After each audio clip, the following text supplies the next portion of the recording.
Hello, my name is Josh Atkinson, and you have once again stumbled upon my oil painting YouTube channel. But before I get started with today's painting, I'm going to ask everybody to hit the like button, the subscribe button, and the notification bell just to help out with the algorithm. Alright, well, today I will show you how I arrived at this portrait of Nancy Pelosi. I love this painting. I really Eh, I mean, it's not flattering, but it conveys how I feel about the subject. This is Nancy Pelosi, former Speaker of the House, ringleader, string puller, um, influential Democrat, and, well, yeah, I don't know. Let's start the time lapse. Okay, so here's our source image. Nancy Pelosi, smiling about, I don't know, being rich, maybe.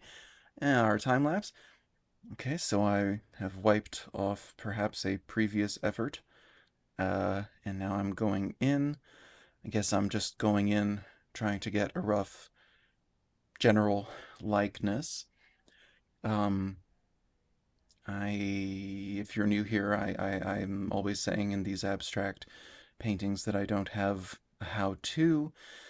With some of them, I try to get the likeness down first, which is what I'm appearing to do this time, and then with others, I kind of go more um, bonkers and try to, find a likeness within crazier abstract choices.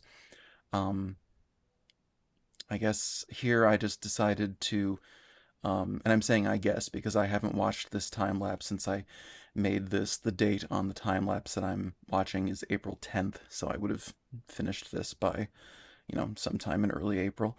Um, so I just made her mouth bigger. I gave her some black lipstick, which probably came to me from those this is from a variety of David Lynch movies. Fire Walk with Me, um, those flash scenes where Laura Palmer is got a pale face and has black lipstick. Um, yeah, that's one thing maybe I should talk about is kind of like figuring out what your influences are and having anxiety about like I feel like that's the title of a book, The Anxiety of Influence, but I've definitely never read it and I can't speak authoritatively if it is or not. Also, yeah, here I'm painting Kenticloth because I'm painting this series of abstract oligarchs. I'm painting oligarchs because it's helpful to have a point of view, a strong emotional feeling about your subject. I'm finding when you're abstracting someone, and I hate people who are creating wealth inequality by hoarding resources for themselves. So with Nancy Pelosi, I thought, well, what's the most corrupt thing about her? And it's either her well documented, Google it, tendency toward insider trading, or this more humorous moment during the George Floyd, the Black Lives Matter protests, that she's like, well, what can I do to help this? Should I maybe try to push policy to redirect funding away from the militarization of American law enforcement, or redirect some of it toward train toward like you might be shocked about how little training actually goes into like becoming a cop in this country, to like walking around with like a handgun and like mace and a baton and handcuffs and all that stuff.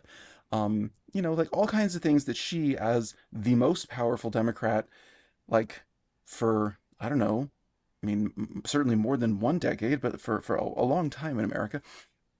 So during the Black Lives Matter protests, she could have been thinking about all that. What could she be doing with all of her influence and power? But instead, she says, I know. I'll wear kente cloth. I'll just wear, I'll wear a garment that I've seen uh, black people in Africa wear.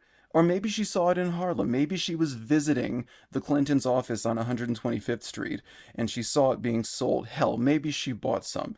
Maybe that was her great act of patronage to the African American community. Anyway, so I decided to include the Kente cloth instead of some sort of NASDAQ, you know, ticker tape thing in my Nancy Pelosi painting. But anyway, so she's corrupt. That's why I'm painting her. I wanted to talk about influence. I One thing that I find about what you know, in art, you're supposed to be influenced by fine artists, you know, and I talk a lot about Francis Bacon, Lucian Freud, because they do frequently come to my mind and come out of my paintbrush. But you can see above her head, like coming sort of fused with her hair, is this like this cord, this like rope of flesh, and there's another one sort of to her right. There's, you know, like her teeth are kind of growing out of the side of her head as well. And then you can see at the end of this video that there are similar like flesh cord ropey things on Chuck Schumer and JD Vance. They were on the Elon Musk one that I did as well. And I don't know, like the black lipstick that I like after I painted it, I realized maybe that came from Laura Palmer from like a David Lynch movie, and I was like, "Oh, is that amateurish? Should I not be influenced by movies?" And then I realized like, "Oh, wait a minute, are these like flesh ropey things? Like I think that they're coming from like all of the like special effects from like 80s um horror, like The Thing. Rob Bottin did the special effects on John Carpenter's The Thing, and it has all these like slimy, squirmy, ropey, gross, fleshy things. And if you watch 80s horror films, which is, you know, kind of my favorite moment in horror and definitely what I spent my childhood watching, and okay, my adulthood watching. And look, I'm creating one right now. Uh, like I think that's where they're coming from, and so I kind of like was like, well, am I allowed to be influenced by that? Is that compatible with being a fine artist? With being, you know, is that what galleries will want? And the truth is, I don't know. I don't know anything. I really and truly don't know anything. I have like 230 followers on Instagram. Like I have no idea how to have an art career, but I don't know. I'm just kind of deciding to, if something comes out of my brush and I recognize it as an influence and I can figure out where it came from, I'm just going to embrace it and run with it and hope that things come out of that. Francis Bacon was influenced by Battleship Potemkin, however you pronounce it. Anyway, that's a movie. So this is the finished painting, 9 by 12 inch oil painting. So then, yes, that is how I arrived at this portrait of Nancy Pelosi. Obviously, a departure from what I've been recently doing, stylistically similar, but here you know, I had to incorporate her, you know, Kente cloth, um, you know, yeah, and so that required some colors and design elements that I thought would be a little too jarring with this within this series, but I actually think it works fine. I thought it kind of, I don't know, added something. Klimt was a big believer in adding decorative elements to otherwise realist paintings, and it kind of really makes his work sing. So yeah, anyway, it works. So here's the painting, and look what else is here. Here's an 8 by 10 giclée print that I made, and I do mean made, and I do mean giclée. This is archival paper. These are pigment-based inks guaranteed to last 200 years, and it's only $15. And is it on my website? No, because I still haven't updated it.